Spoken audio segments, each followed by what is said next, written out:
Bendiciones, mis amados hermanos, Dios les bendiga. Es una bendición el poder estar una vez más con ustedes. Es una bendición que podamos reunirnos. Hubo ahí un pequeño retraso, pero ahorita reponemos el tiempo.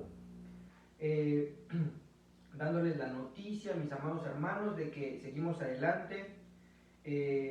Los departamentos pues están creciendo, los departamentos estamos dando información, alimento conforme a su departamento.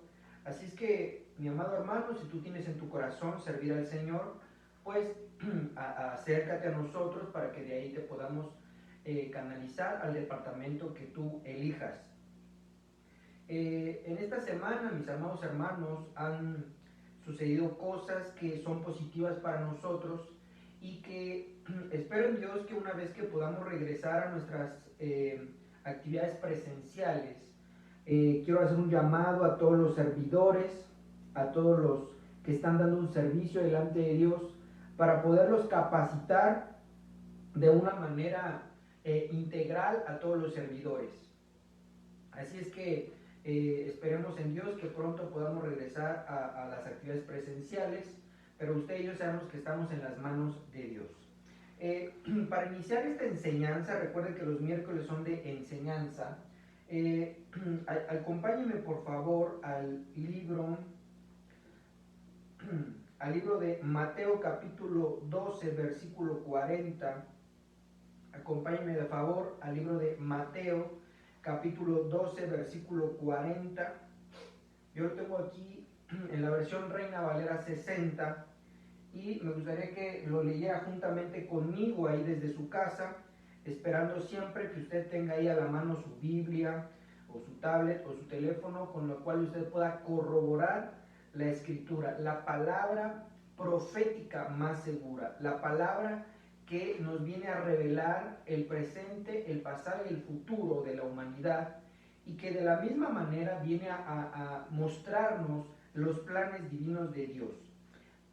Dice aquí, porque como estuvo Jonás en el vientre del gran pez 3 días y 3 noches, así estará el Hijo del Hombre en el corazón de la tierra 3 días y 3 noches. Lo voy a volver a leer una vez más. Porque como estuvo Jonás en el vientre del gran pez 3 días y 3 noches, así estará el Hijo del Hombre en el corazón de la tierra 3 días y 3 noches. Acompáñenme por favor al tema de hoy, que es el holocausto quemado a fuego. Yo sé que un holocausto, ¿verdad?, indiscutiblemente es llevado al fuego, pero quiero llevarlo a unos pasajes bíblicos donde podamos usted y yo corroborar con la escritura que el holocausto, la ofrenda quemada más grande que ha tenido la humanidad ha sido nuestro Señor Jesucristo. Y quiero ahorita llevarlo a unos pasajes, en algún momento, en algunas ocasiones he enseñado en clases presenciales lo que conlleva, ¿verdad?, ese sacrificio.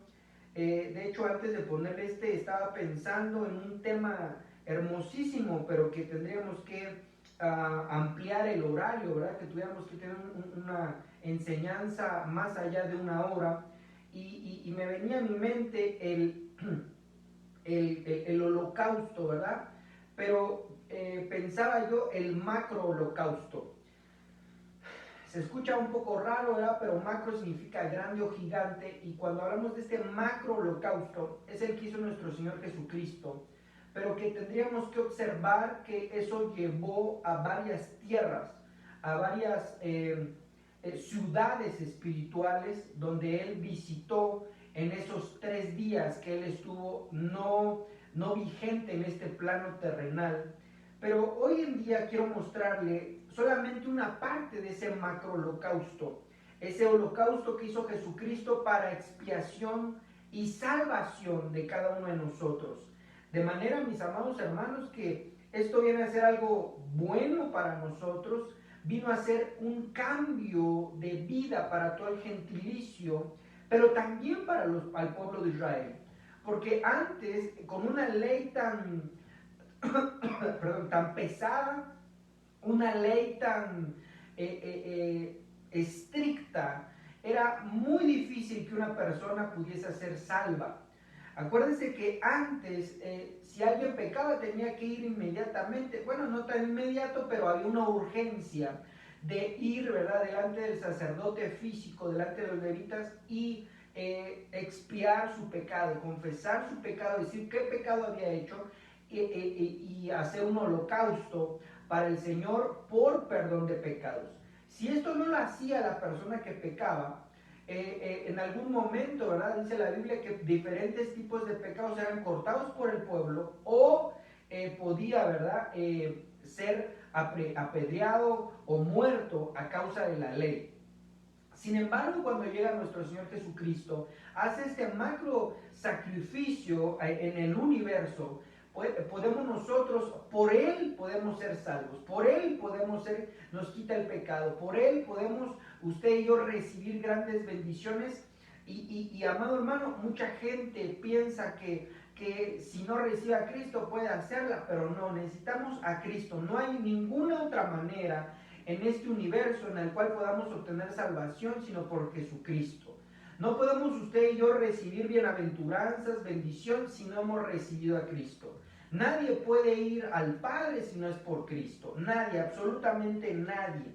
Entonces, mis amados hermanos, cuando vemos esto del macro holocausto, quiero llevarlo a un pasaje, porque recuerden que estamos en una parte, hoy nos toca un poquito de estudio de la palabra, no tanto una prédica, sino un poquito de estudio para que usted y yo podamos aprender un poquito más. Entonces, por ello, acompáñenme al libro de Efesios, capítulo 4, versículo 9. Libro de Efesios, capítulo 4, versículo 9. Lo tiene aquí usted en pantalla y dice así. Fíjese que dice, ascendió. Sin duda, eso significa que Cristo también descendió a este mundo inferior. Y yo lo tengo aquí en la versión NTV, ¿verdad? Y está muy claro porque dice, fíjese que ascendió. La gente sabe de su ascensión de Cristo. Muchas enseñanzas, doctrinas saben que Cristo ascendió, que Cristo está a la diestra del Padre. Y la gente sabe que Jesucristo está en los cielos.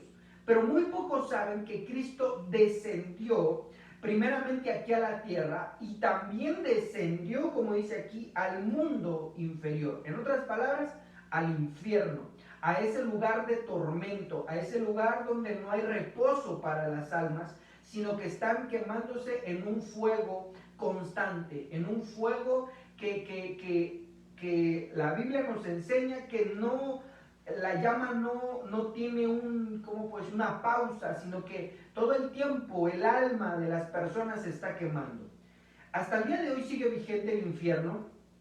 Jesucristo fue y les predicó ahí, porque recuérdense que antes de Jesucristo no había salvación a ningún otro gentil, no lo había, sino que solamente a la genética de Abraham. Entonces Cristo baja a las profundidades de la tierra, pero el objetivo principal era quemar el holocausto.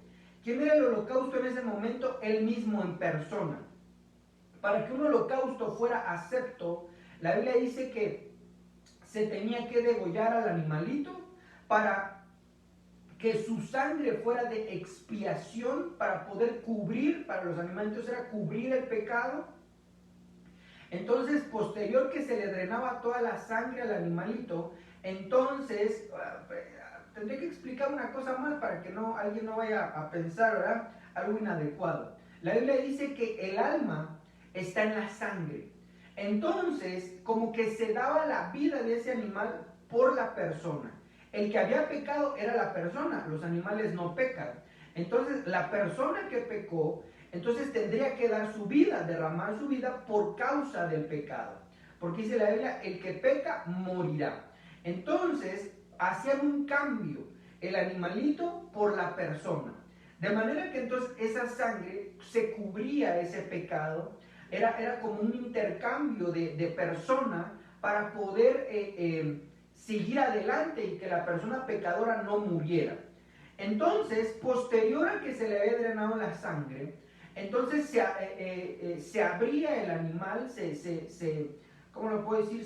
Se tasajeaba de tal manera que se abriera en canal en todos sus ángulos para poderlo poner en una plancha donde ahí ese fuego estaba preparado por los levitas para quemar ese holocausto. Y la Biblia dice que se tiene que quemar a cenizas. Cuando usted y yo hemos tenido la oportunidad de a lo mejor unos bisteces, carne asada, entonces usted no deja que se desintegre, sino que ya cuando está en el punto que a usted le agrada, lo retira del fuego y se lo puede comer. Pero el holocausto se tenía que dejar allí hasta que se consumiera por completo. No se podía quedar nada, simplemente tenía que quedar cenizas para poder, ¿verdad?, decir, se ha completado el holocausto, se ha terminado de hacer ese holocausto. Entonces, mis amados hermanos, es algo bien hermoso esto, y digo que es algo bien hermoso porque sí es importantísimo que nosotros comprendamos que Jesucristo no vino a romper la ley, Jesucristo no vino a no obedecer la ley, sino a cumplirla. Él cumplió todo de la ley, Él no se pasó ni una sola coma de la ley, Él cumplió todo. Y si la ley decía que se tenía que quemar completamente ese holocausto, entonces se tuvo que quemar en ese que le digo macroholocausto, porque Él derramó su sangre en esta tierra y así se tenía que hacer, que se tenía que derramar una parte de su sangre. Otra parte, la Biblia nos enseña que tenía que ser puesta en un perol, en un recipiente, para que esa sangre del holocausto anual, entonces el sumo sacerdote pudiese entrar al lugar santísimo, donde recuerde que no se podía entrar más que solamente el sumo sacerdote y solamente una vez al año. Pero antes de entrar ahí, él tenía que poner un holocausto por su propia vida, porque si él tenía pecado, entonces al momento de entrar al lugar santísimo donde estaba el arca del pacto, allí, mis amados hermanos, entonces venía un problema, que moría el sumo sacerdote, moría. Entonces, mis amados hermanos, esto es bien, ¿cómo lo puedo decir? Bien fuerte, bien tremendo, que el Señor Jesucristo no solamente dio su vida en este plano terrenal, sino que Él tuvo que hacer el proceso en ese macro holocausto, en ese macro templo divino. Y que para eso tendría que explicar un poquito de más cosas. Me voy a detener ahí para poderle explicar un poquito más de cosas. Déjeme para poder avanzar en ese poquito de cosas que le digo de ese macro holocausto. Déjeme hacer una consulta aquí, permítame.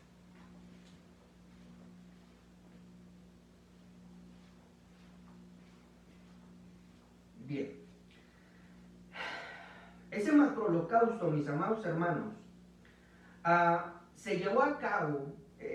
Quiero que lo diga con muchos oídos circuncidados, ¿verdad? Mi propósito no es hablar de ese macro holocausto, sino hablar de cómo fue Cristo arrebatado del infierno.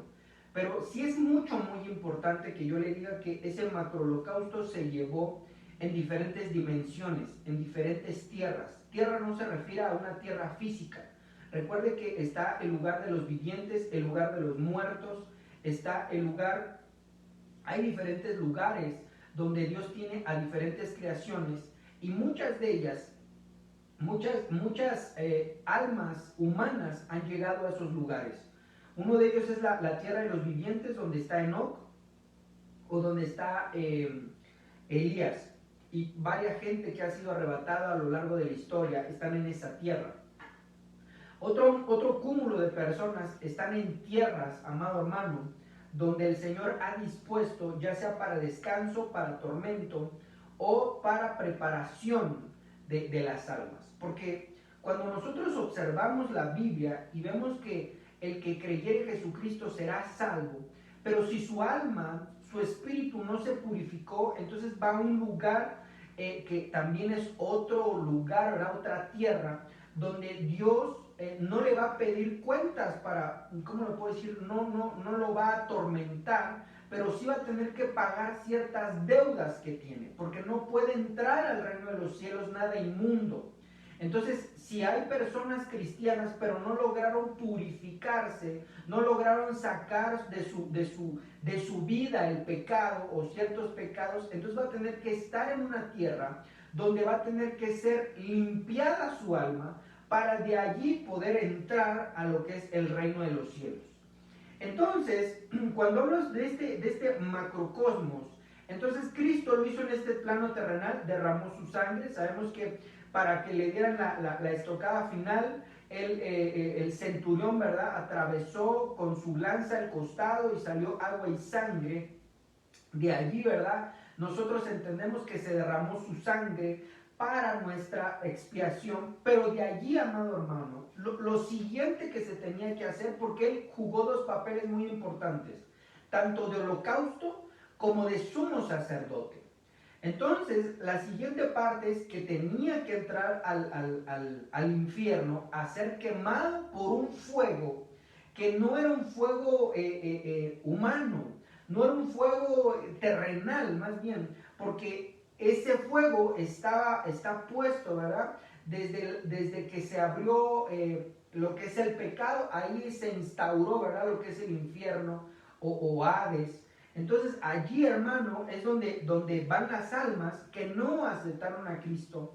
Y en ese momento, ¿verdad?, pues ninguno había aceptado a Cristo, Él les predicó, pero a partir de allí, entonces el alma de nuestro Señor Jesucristo, su espíritu fue quemado allí hasta hacerse cenizas y posterior, ¿verdad?, poder subir aquí a la tierra. Él se presentó a sus discípulos y les dijo paz.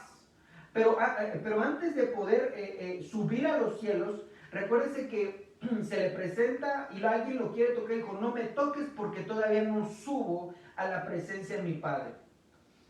Ahí, ¿verdad?, vemos en las escrituras que no aparece por un pequeño corto de tiempo. Él se presenta al templo celestial. Él se presenta al templo celestial donde, allí quiero que ponga un poquito de atención.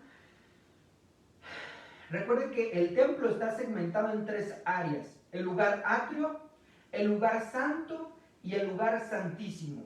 Entonces, cuando hablamos de ese macro templo, recordemos que la tierra es el lugar atrio, y en el atrio estaba lo que es el altar del holocausto. Y entonces, si estamos en el lugar atrio, usted y yo, estamos en la tierra, entonces debe de haber una porción, ¿verdad?, donde se quema el holocausto. Entonces, en este caso es el infierno. Allí en ese primer estadio está el lugar atrio, que todas las almas que vienen a esta tierra tenemos que entender que estamos en el lugar atrio. Pero ese no es el objetivo. El objetivo no es quedarnos en el lugar atrio, no es quedarnos en este lugar, mi amado hermano, ¿cómo lo puedo decir?, de sencillez, porque la Biblia nos enseña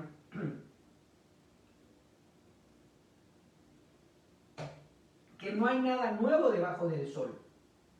Recuérdense que la parte donde daba el sol era el atrio. Entonces ahí no vamos a poder ver nada nuevo. Si es asombroso, usted que mira el paisaje, es asombroso cierta naturaleza, entonces imaginemos lo que está por lo menos en el lugar atrio. Entonces, en el lugar atrio está esa parte, hermano, donde es los cielos, no el cielo celeste, sino los cielos donde está el Señor. Y allí, hermano, dice la palabra que se convierte en un macrotemplo, porque allá en los cielos también está segmentado, es como aquí en la tierra. Hay montes, hay valles, hay ríos, hay mares. Y entonces, allá en los cielos hay una parte que es el templo de Dios. Y ese templo de Dios no es otra cosa más que Padre, Hijo y Espíritu Santo. Para podernos hacer entender un poquito, ¿verdad?, que hay tres estadios ahí mismo, para poder ver que Cristo Jesús no solamente fue metido al infierno, sino que fue llevado a ese macrotemplo y presentó su propia sangre en el arca. Pero esa arca, hermano, no es una de madera como la que había aquí en la tierra. Esa arca es la mismísima presencia de Dios, el yo, la esencia increada, donde entonces él tuvo que llevar su sangre y entonces rociarla allí para expiación de todo aquel que cree en el Señor Jesucristo. Entonces, a partir de allí, entonces, él regresa aquí a la tierra. Pero ahora sí, ya que expliqué un poquito más, no quería profundizar en eso y no lo hice, sino que simplemente para que usted me pueda entender un poquito más. Entonces dice aquí, fíjese que ascendió, sin duda eso significa que Cristo también descendió al mundo inferior.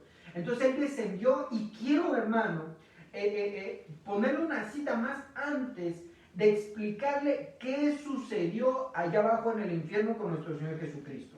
Hechos capítulo 2, versículo 31 dice, viéndolo antes, habló de la resurrección de Cristo, que su alma no fue dejada en el Hades, ni su carne vio corrupción.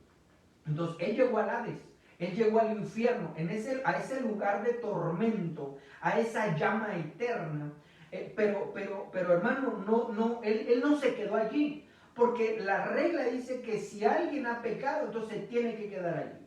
Entonces, lo siguiente que sucede sería la pregunta, bueno, entonces, ¿por qué llegó al infierno si él no pecó? Porque tomó todos los pecados de la humanidad, los pasados, los presentes y aún los futuros. Y entonces ahora sí quiero llevarlo a un desarrollo de la Escritura para que usted y yo vayamos avanzando en ese aprendizaje que nuestro Señor Jesucristo hizo por ti y por mí. Él impidió que tú y yo fuésemos al infierno. Él impidió que aún tú y yo podamos librar el lago de fuego y azufre. El infierno es uno que está vigente ahorita, y el lago de fuego es cuando ya Cristo va a ser rey por siempre, donde ya no va a haber una humanidad, sino que entonces va a ser juicio tanto a humanos como a seres espirituales, y los que hayan caído en falta. Y en cuanto a los ángeles, ¿verdad? Y creaciones ahí, entonces se va a inaugurar el lago de fuego y azufre, y entonces ahí la llama eterna va a estar de día y de noche por toda la eternidad. Ahí va a ser llevado el falso profeta, la bestia, Lucifer y sus secuaces. Ellos ya saben que eso les toca, por eso para ellos es tan importante llevar más almas a ese lugar, que la gente no cree en Jesucristo, que la gente no crea que Cristo resucitó de entre los muertos, que la gente no crea en Él. Y al decir creer en Él es vivir conforme a lo que Él nos manda, aceptar su sacrificio, aceptar su infinito amor. Entonces el enemigo está empecinado en llevarse la más población que él pueda. Y para eso ha ocupado múltiples de artimañas para poderse llevar la más cantidad de personas que pueda, porque él no quiere estar solo ahí en el lago de fuego y azufre. Entonces, a través del sacrificio de Cristo, no solamente nos rescata del infierno, ¿cómo lo puedo decir? Inmediatamente, sino también del lago de fuego y azufre. Pero sí es muy importante, mis amados hermanos, que usted y yo guardemos nuestra salvación con clamor y temblor. La salvación la podemos perder, no que se quite, sino que uno mismo puede perder su salvación. Pero entonces ahora sí, vamos al desarrollo de esto, sin ya otra pausa que yo haga. Dice aquí, Zacarías 3, versículo 1. Entonces el ángel, yo lo tengo en la versión NTV. Entonces el ángel me mostró a Jesúa, el sumo sacerdote, que estaba de pie ante el ángel del Señor. El acusador, Satanás, estaba allí a la derecha del ángel y presentaba acusaciones contra Jesúa. Bueno, déjame explicarle ahí un par de cosas para que vayamos entendiendo este pasaje bíblico. Usted lo puede leer ahí en su casita completo, leerlo, releerlo y leerlo en varias versiones. Pero déjeme explicarle varias cosillas. La primera es que Zacarías es un profeta menor. Menor no quiere decir que no se le tengan que hacer caso. De hecho, yo creo que no se le tendría que llamar menor ni mayor a ninguno, porque todos tuvieron revelaciones de parte de Dios muy tremendas.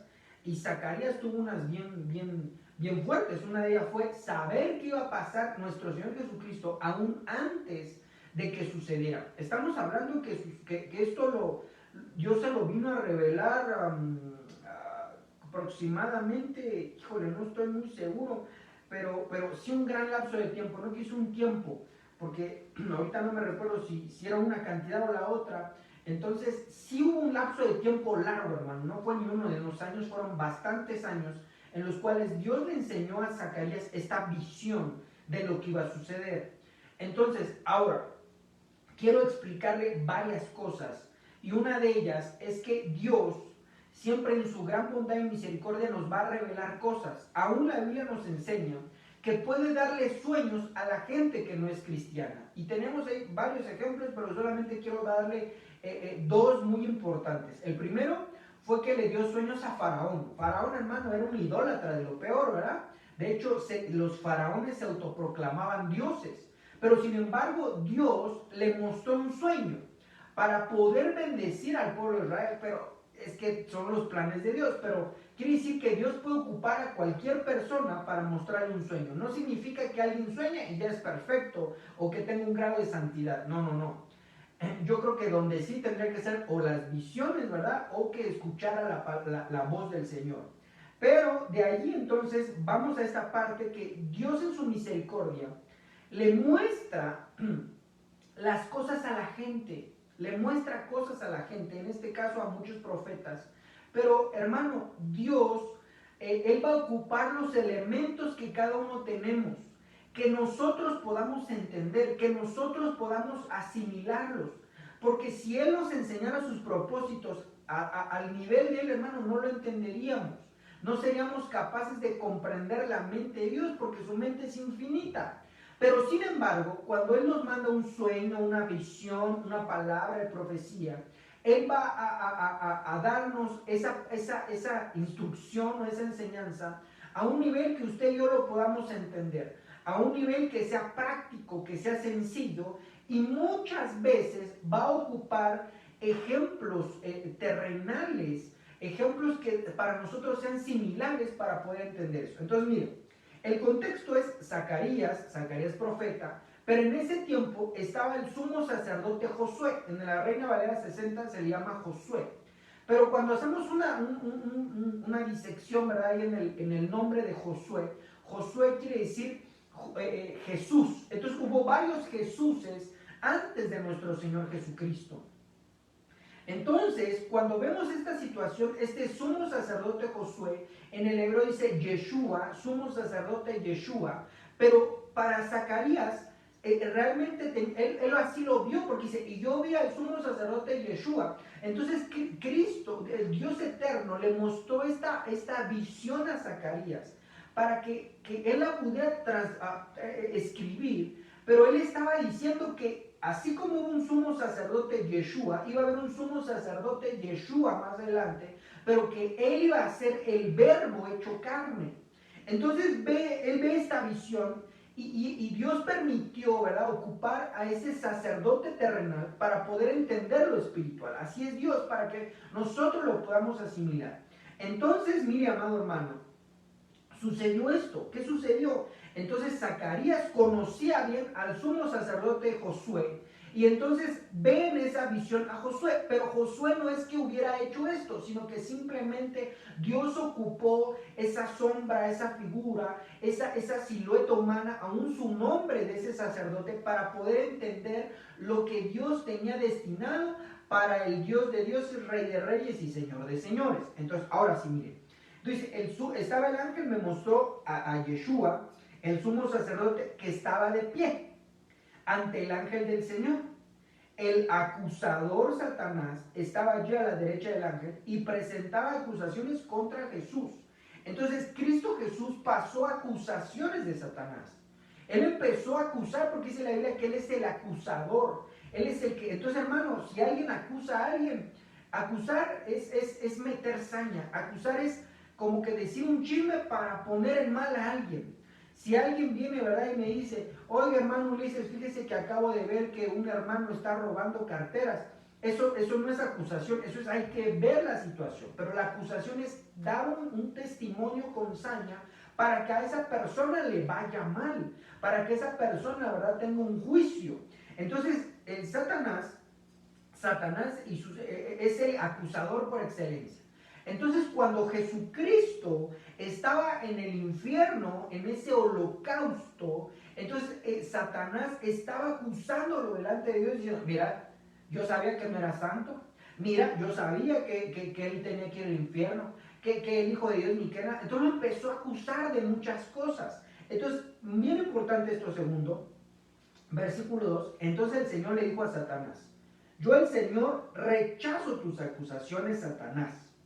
Así es, el Señor que eligió a Jerusalén te reprende.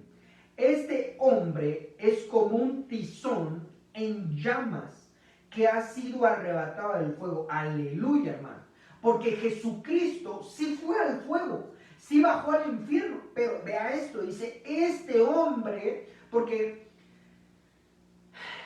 quiero que entendamos esto. El verbo hecho carne, la tercera persona de la Trinidad, el verbo, el admirable, el consejero, el Padre eterno, la tercera persona de la Trinidad, dejó su deidad y se metió en un cuerpo humano.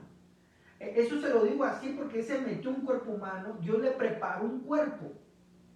¿Quién aportó el cuerpo? María. Pero, mucho ojo con esto, nada más aportó el puro cuerpo.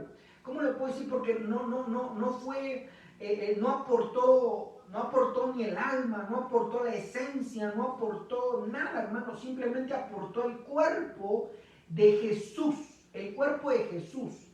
Entonces, cuando Él viene, hermano, a esta tierra, Él llegó como un hombre común y corriente. Por eso le dijo el ángel, mira María, Él va a salvar al pueblo. Y le dio ciertas instrucciones. Pero Jesucristo, él vino, pero Él fue formado como un hombre común y corriente. Él dejó su poder, Él dejó su deidad, Él dejó su poderío. Por eso es que Él no inicia su ministerio sin antes recibir al Espíritu Santo, porque es el poder de Dios. Entonces, mis amados hermanos, Jesucristo como hombre, porque Él no vino como Dios, Él vino como hombre, entonces Él fue sacado del infierno. Y no hay otra manera de entender que fue sacado del infierno, porque recuérdense que se tiene que cumplir o sí la ley. Él fue sacado del infierno porque no había mancha en él. Aquí Dios dice, mira Satanás, aunque lo estés acusando y acusando, Él salió del infierno. ¿Por qué salió del infierno? Porque Él no tiene pecado. Él es sin mancha, sin arruga, hermano, perfecto en todos los sentidos. Entonces, por lo tanto, es de que Él sale del infierno. Pero la noticia gran importante es que salió del infierno, pero hermano, depositó nuestros pecados, los tiró, los dejó allí. Entonces, Él vino a hacer un intercambio con nosotros. ¿Para qué? Para que tú y yo no fuésemos al infierno. Él vino a hacer un intercambio de vidas. Él vino a hacer un intercambio y dijo, es que Ulises no va a poder ser salvo por sus propios medios, no va a poder cumplir la ley, no va a poder hacer lo necesario para que no llegue al infierno. Entonces yo voy a tomar la vida, voy a ponerme por él, voy a bajar el infierno, me van a matar, tengo que dejar mi sangre y tengo que ir al infierno a terminar ser quemado. Y entonces yo sí voy a salir, Ulises no va a poder salir. Entonces Él vino a hacer eso, hermano. Toda la humanidad dijo, no, es que no van a poder salir de allí. Yo sé que no, porque yo veo su proceder, yo veo qué batallan, yo veo cuál es su maldad, yo veo en qué cosas fallan, yo sé que aunque su corazón quiere, mucho no van a poder. Entonces dice, yo voy a dar mi vida por ellos. Y entonces, hermano, eso es una noticia bien hermosa. Porque tú y yo, entonces, si pecamos, lo único que tenemos que hacer ya no es ir a cortar una tortolita, un animalito, no, hermano. Lo único que usted y yo tenemos que hacer es decir, Señor, ya no quiero hacerlo, ya me alejo de ese pecado por completo. Y entonces dice la Biblia que si lo hacemos delante de Él, Él es justo y perdona nuestros pecados. Tenemos abogado, pero también tenemos juez a nuestro favor. Entonces, hermano, esto es una buena noticia porque dice, este es un nombre como tizón en llamas. Tizón, hermano, es una cosita así que sale, ¿verdad? De la llama. Un pequeño pedazo de madera. Y es que así vino él, hermano, como madera de acacia. Seco, seco, seco. De manera que ese como tipología de la madera es que vino como un ser humano común y corriente. Él tuvo necesidades. yo no sé si usted lo vaya a ver muy fuerte lo que voy a decir, pero él tenía que comer, él tenía que bañarse, él tenía que ir al baño, hermano, él vino como un hombre, pero sin embargo, sin pecado, él nunca pecó, por eso es de que pudo salir de las llamas del fuego, él salió arrebatado del infierno. Entonces, ahí el enemigo lo quería ahí acusar, y es que mira, hizo un milagro el día de reposo, y mira aquello, y lo empezó a acusar. Sin embargo, dijo, no, este es un tizón arrebatado del incendio, y entonces no hay problema con el sumo sacerdote según el orden de Melquisedec, rey de Salem, rey de justicia. Entonces, hermano, vamos a lo siguiente, versículo 3. La ropa de Jesúa estaba sucia cuando estuvo de pie ante el ángel. Versículo 4. Entonces el ángel dijo a los otros que estaban allí, quítale esa ropa sucia.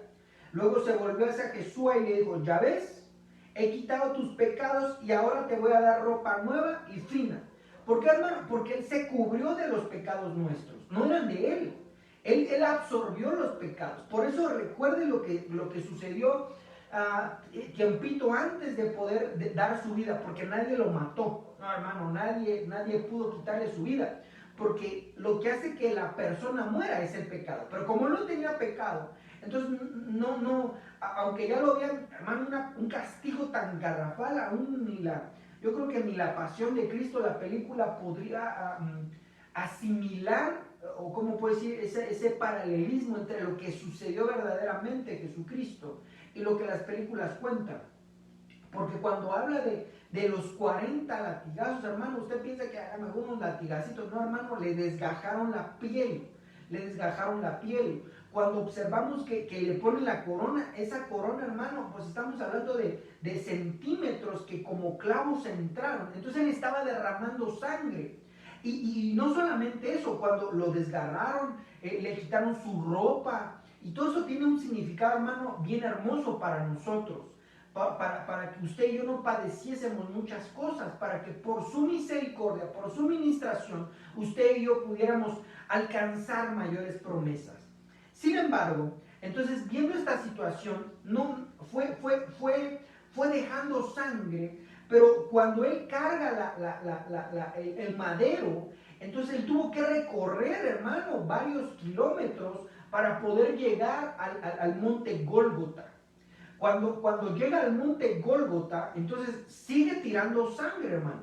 Entonces, si han hecho cuenta los científicos de que, hermano, una persona común y corriente se tuvo que haber muerto antes. Porque si usted se da cuenta, cuando le dan los 40 latigazos, porque era mucho. Cuando alguien iba a ser ahí, ¿verdad?, puesto en el madero, no se le tenían que dar tantos latigazos, de ninguna manera, porque no había cuerpo que lo aguantara. Los romanos lo sabían. Entonces, cuando él le dan los 40, recuerde que hacen una intervención y dicen, no, es que no es posible, ya pasaron, pero todo eso tiene un significado muy hermoso. Entonces, se pasaron los que lo estaban torturando. Entonces él emprende un camino hasta el monte Gólgota, y ahí, hermano, viene un simbolismo bien hermoso comparado con esto, para que usted vaya encajando, ¿verdad?, todas estas cosas, porque hoy es un día de enseñanza. Entonces, cuando Cristo Jesús va ahí cargando el madero, entonces a él se cae. Usted se sabe, ¿verdad?, que mucha gente lo sigue representando, pero usted y yo ya no lo tenemos que representar, porque Él lo hizo por nosotros. Aleluya. Si estuviéramos en el templo, hermano, le pedí un aplauso, porque el Señor Dios eterno, el que dio su vida por nosotros, Él ya lo hizo. ¿Por qué alguien más lo vuelve a hacer? Nadie es digno de representar lo que Él hizo. Pero, hermano, luego me molesta un poco. Pero entonces, aquí la parte es que Él iba caminando. Entonces, cuando Él cae varias veces, la Biblia enseña que una persona lo tuvo que relevar, ¿verdad? Usted sabe esa parte. Entonces, lo tuvo que relevar. ¿Por qué? Porque él no tenía que cargar ese castigo, porque él no de ninguna manera tenía que hacer eso, hermano. Por eso esa viene a representar a nosotros, como diciendo, yo no la tengo que cargar, yo no tuve que haber hecho esto, por amor lo hago, pero sin embargo, él viene a representar en ese momento a esa persona, a la humanidad, diciendo, a ti te tocaría hacer esto. Pero sin embargo, camina un poco y entonces viene a representarnos a nosotros, y aquí viene esa parte. Cuando él está allá, que no le quitan la vida, no lo matan, sino que él desprende su vida. Segundos antes o minutos antes, le dice, Dios mío, ¿por qué me has desamparado? ¿Por qué, hermano? Porque cuando alguien peca, entonces se rompe esa comunión entre Dios y nosotros. Eso mismo sucedió ahí en el huerto. A causa del pecado, entonces Dios dice, bueno, aquí ya no pueden estar. Y salen del huerto para entrar a la tierra. De manera que entonces el pecado hace que se rompa la comunión entre Dios y nosotros, y eso viene a ser terrible. Pero Cristo no había pecado, pero como absorbió el pecado del mundo, entonces la regla decía, todo el que pecare de cierto morirá. No solamente física, sino también de manera espiritual, en una comunión. Muerte significa separación. Entonces se separó esa comunión que Cristo tenía, que le decía, Señor, mira, y sabemos que le oraba, ¿verdad? Y que le decía, Señor, mira, si es tu voluntad que pase en esta copa y todo este asunto, ¿verdad? Tenía una comunión íntima. ¿Por qué? Porque no tenía pecado, estaba recto, íntegro delante de Dios. Pero cuando él toma el pecado, la maldad, hermano, y el pecado de la humanidad, lo adquiere porque dice, bueno, entonces ya estoy aquí, ahora sí. Y entonces dice, Dios mío, ¿por qué me has desamparado? Entonces, todos los pecados de la humanidad, hermano, los absorbe él. Entonces, de ese momento, a causa de los pecados de la humanidad que la absorbe, se rompe esa amistad, se rompe esa comunión entre Dios y Cristo. Y entonces, por esa situación, ¿por qué llegamos a toda esta conclusión? Porque la Biblia nos enseña que cuando Él muere, entonces multitud de leprosos salen de los leprosarios. Aún gente salió viva, salieron de los sepulcros, gente que no tenía tanto tiempo de haber muerto, que entonces salen de los sepulcros, salen de estos lugares donde había leprosos y enfermos y son sanados en ese mismo momento. Usted léalo con detenimiento, están algunos de los 4 evangelios donde dice que hasta las rocas se rompieron, varias cosas sucedieron, pero ¿por qué, hermano? ¿Por qué la gente fue limpia? Porque lo que hace que la gente enferme es el pecado. Lo que hace que la gente esté enferma, que se enferme, que tenga problemas, enfermedades físicas o mentales o almáticas, es el pecado. Entonces, como Cristo absorbió, entonces el mundo entero en ese momento recibió sanidad por causa de él. Entonces, cuando vemos aquí que dice que estaba con ropas sucias, ¿verdad? Estamos en el verso 4. Entonces el ángel dijo a los otros que estaban ahí, quítenle esa ropa sucia. Nuestras vestiduras, hermano, están sucias. Cuando recibimos a Cristo como Señor y Salvador y nos bautizamos, nos cambian de ropas, unas ropas sucias por ropa limpia. Entonces eso mismo sucedió con Cristo. Vuelvo a repetir, no porque él pecara, sino por absorber. Entonces se vuelven andrajos sus ropajes. Y entonces dice, quítenle esa ropa sucia. Ya ves, he quitado tus pecados. Porque al cambiar la ropa es figura de quitar los pecados. Entonces son quitados de él. Porque él no tenía por qué haberlos cargado, ni él tuvo por qué haber dado su vida por nosotros. Sin embargo, lo hizo por amor. Lo hizo por amor para que tú y yo, hermano, pudiésemos ser libres del pecado. Entonces, al ver esta situación, Jesús dijo, ya ves, he quitado tus ropas y ahora te voy a dar ropa nueva y fina. Versículo 5. Luego yo dije, deben también colocarle un turbante limpio en la cabeza. En otras versiones dice diadema, en otras versiones dice corona. Pero a mí, cuando veo esta situación, hay una cosa en el Antiguo Testamento que ocupaba el sumo sacerdote y se llama mitra. Mitra es como un tipo, especie de corona, pero con ciertas características. Que dice, deben de ponerle una mitra, un turbante, una corona, porque ahí decía la Biblia que ese tenía que decir, esa inscripción, santidad a Jehová. Entonces, ahí ya viene esa parte diferente. Ya hizo el trabajo del holocausto, se consumió en el fuego, pero salió porque no tenía pecado. Pero entonces no solamente le cambian las vestiduras, sino ahora le ponen una vestidura sacerdotal. No lo dice aquí tal cual, pero se lo estoy tratando de desentrañar, porque los únicos que tenían mitra, o en este caso aquí un turbante, ¿verdad? Un algo en la cabeza, era el sumo sacerdote. Usted lo puede leer ahí en el libro de los Levíticos. en cuanto al ropaje del sumo sacerdote. Entonces dice aquí, así que ellos le pusieron en la cabeza un turbante sacerdotal limpio y lo vistieron de ropas nuevas, mientras el ángel del Señor permanecía cerca. Entonces, hermano,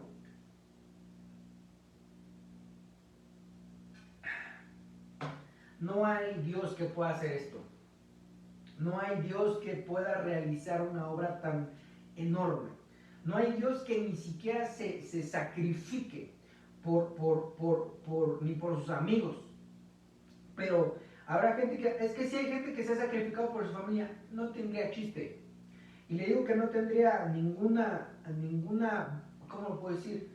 Ninguna cosa que aplaudirle, porque la familia se le quiere. Porque la familia, hermano, es parte de nuestra vida. Pero sin embargo, si yo le dijera, ¿estarías dispuesto a dar tu vida por, no sé, por violadores, matones, asesinos, borrachos y ladrones? Lo más probable es que me diga que no. Y si alguien dice que sí, hermano, tendríamos que probarlo, porque aquí en México, ¿verdad? Tenemos un dicho que de lo que hablamos al hacer, se pueden ahí cambiar las cosas. Entonces, yo creo que cualquiera que se sacrificaría por su familia, pues bueno, mi respeto, ¿verdad? No es como otra gente que ni siquiera lo hace. Pero cuando hablamos de que Cristo, sabiendo nuestra condición, sabiendo cuán malos somos, sabiendo qué clase de pecados hemos hecho, que cuánto pecamos, que aún en su misericordia recibiendo salvación íbamos a seguir pecando y que muchas veces íbamos a ser necios, testarudos en seguir en un camino que no correspondía. Digo, yo me sacrifico por eso. Entonces, hermano, no hay Dios que haga esas cosas. No hay Dios que aún se haya despojado de su deidad, que se haya despojado de su poder, de su honra, de su gloria, de su alabanza, para poder venir a esta tierra y, hermano, andar con pies polvientos. No lo hay, solamente Él. La verdad es que no lo hay. Cualquier tipo de Dios, cualquier tipo de santo, quiere que la gente le adore, quiere que la gente le dé. Sin embargo, este Dios no es así. Y cuando Él pide que se le dé, Él no obliga absolutamente a nadie. Él simplemente ha dado la ley, ha dado los principios para que tú y yo lo hagamos de manera voluntaria. Y por eso es de que cuando alguien hace algo voluntario, viene a ser muy, muy, muy bendecido. Entonces aquí, ¿verdad? Dice, le pusieron en la cabeza un turbante sacerdotal limpio y lo vistieron de ropas nuevas. Entonces, ya pasamos, mi amado hermano, de ese holocausto quemado al fuego, a ahora venir y representar lo que es el sacerdocio. Por eso me animé a hablar un poquito de esto, porque hemos estado hablando las semanas pasadas acerca del sacerdocio. Y que este sacerdocio, según el orden de Melquisedec, que es rey de Salem, este sacerdote, hermano, Melquisedec, es Cristo Jesús. No hay otro en su clase. Él es el único. Y que sin embargo, Él nos dota de su misma esencia. Y dice, bueno, entonces, ahora yo soy el primogénito de entre muchos hermanos. Y dice, y no se avergüenza de llamarnos hermanos. Entonces, Él es el primogénito y dice, ustedes también ahora son hijos de Dios. Hermano, eso es algo bien hermoso. La gente está acostumbrada, soy hijo de Dios, pero hermano, lo que significa eso, la verdad que no tiene precio, porque vemos en el Antiguo Testamento que nadie se atrevía a decirle a Dios Padre, no, hermano, es una blasfemia. Y así pasó, ¿verdad? Cuando Cristo vino y los fariseos, pues, ¿quién se cree para decir que es hijo de Dios como si fuera él, como si fueran ellos mismos? Y entonces se pusieron, hermano, roñosos, porque, hermano, eso no se podía hacer. Pero sin embargo, por Jesucristo, entonces usted y yo podemos ser hijos de Dios. Por Jesucristo podemos ser reyes, podemos ser más bien somos reyes, somos sacerdotes, somos hijos de Dios, somos, hermanos, rocas, hermanos, somos regalos, tantas cosas que somos por Jesucristo, pero que en todas y cada una de ellas tenemos que aprender a desarrollar ese título. Es como si yo dijera, ¿verdad? Yo ya soy licenciado en, no sé, ¿verdad? En administración, o a lo mejor ya me dieron el título, pues tienes que pasar el examen, tienes que desarrollarte, tienes que ir a la universidad. Entonces, hermanos, esto es un paréntesis para que usted sepa que tenemos un montón de cosas, pero que tenemos que ir madurando. Entonces, ya pasamos de esa parte del infierno, ahora pasamos, ¿verdad?, a la parte sacerdotal que vino a ser Jesucristo. Y que todo eso vino a ser, hermano, en un inter de 3 días. 3 días Él lo hizo. En 3 días Él estuvo en el infierno predicando a las almas cautivas. Él se estuvo, ¿verdad?, quemando en el holocausto 3 días. Entonces Él hizo esa parte. Cuando son los 3 días, entonces Él se presenta aquí en la tierra. Simbolismo de cambio de sacerdocio. Ese todo es un tema también. Un cambio de sacerdocio donde el cual hace el cambio Jesucristo del sacerdocio de Leví al sacerdocio de Melquisedec, y hace el cambio, hermano, en un día domingo. Eso es tremendo, hermano, porque Él vino a cambiar también el calendario para que darnos entrada a nosotros los gentiles. Entonces, a partir de ahí sale de la tumba para poder recoger su cuerpo, porque abajo no llegó con cuerpo. Pero sin embargo, tenía que presentarse con cuerpo para que le cambiaran su cuerpo de un cuerpo corruptible a un cuerpo incorruptible. Lo mismo que va a pasar con nosotros, porque dice a la séptima trompeta, a la trompeta final, entonces tocarán, los muertos en Cristo resucitarán primero, y los que quedemos, entonces nos cambiarán de un cuerpo corruptible, es decir, esta materia, este cuerpo, a un cuerpo, pero ahora incorruptible.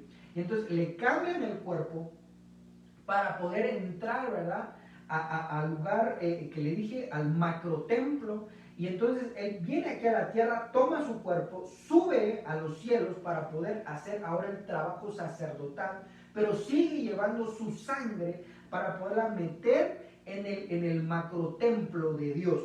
Y entonces, estando allí, Él rocía, es cambiado su vestidura. Y entonces veamos aquí el versículo 6.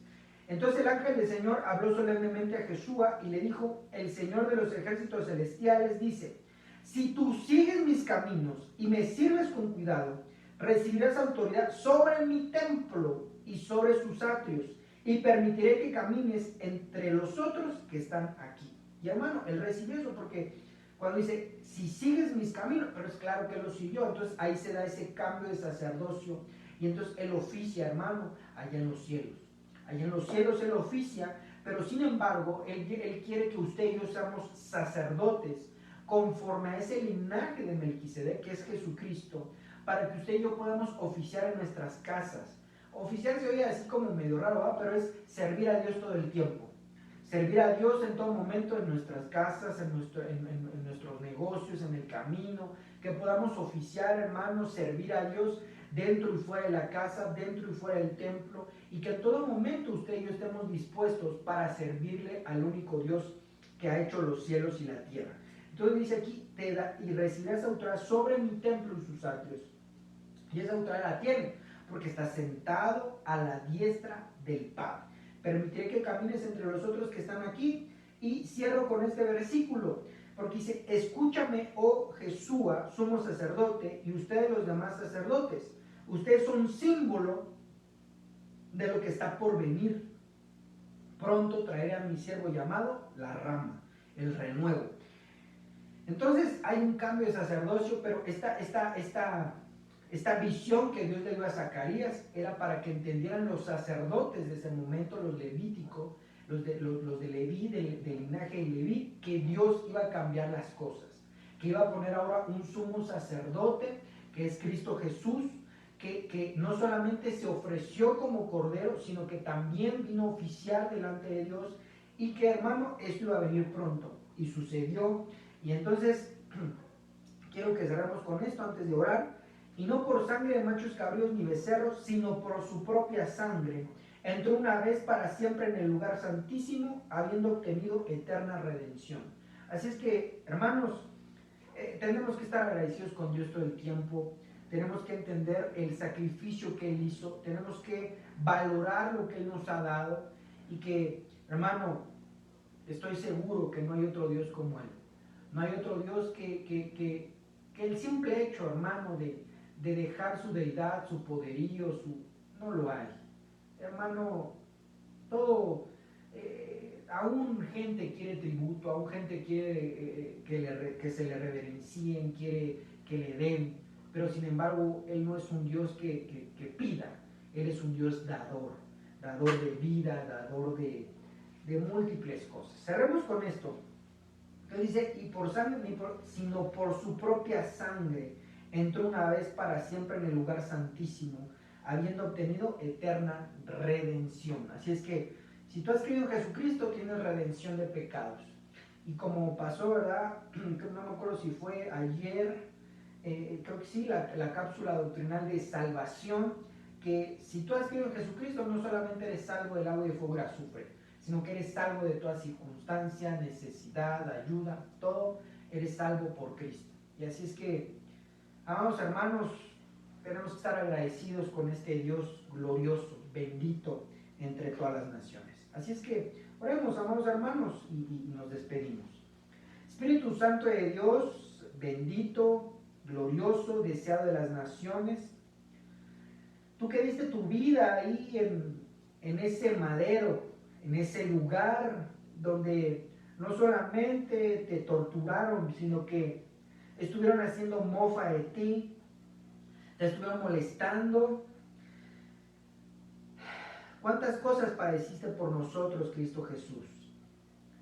Sé que muchas veces no valoramos ese sacrificio, o que yo no valoro ese sacrificio, Señor, pero perdona una vez más a mí y a tu pueblo, sabiendo que este sacrificio, este holocausto, tú lo hiciste por amor, lo hiciste con tanta alegría, Señor, que no te pesó, no pusiste o no te opusiste al plan divino.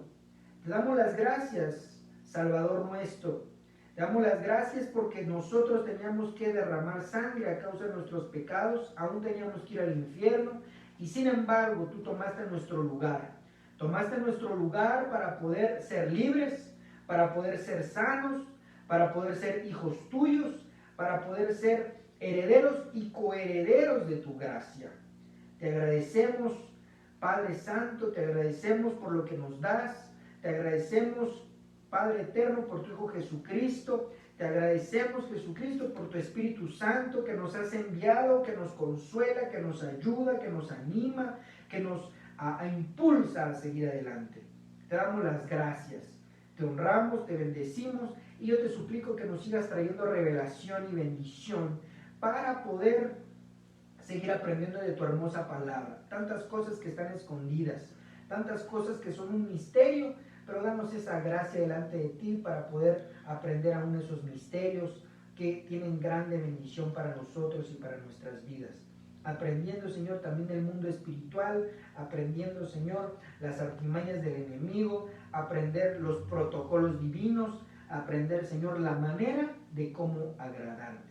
Te honramos, te bendecimos, te amamos, Señor y Dios, Cristo Jesús. Amén y amén. Sean bendecidos, mis amados hermanos, sean prósperos, sean llenos de la gracia de Dios, y no olvide estar aprendiendo. Abra sus escrituras un ratito en la semana. Abra sus escrituras, y yo sé que Dios es bueno y le va a enseñar cosas grandes ahí en esos momentos que usted tenga abierta su Biblia. Que el Señor lo bendiga, que el Señor los guarde, y nos estamos viendo. Que el Señor los bendiga. Bendiciones.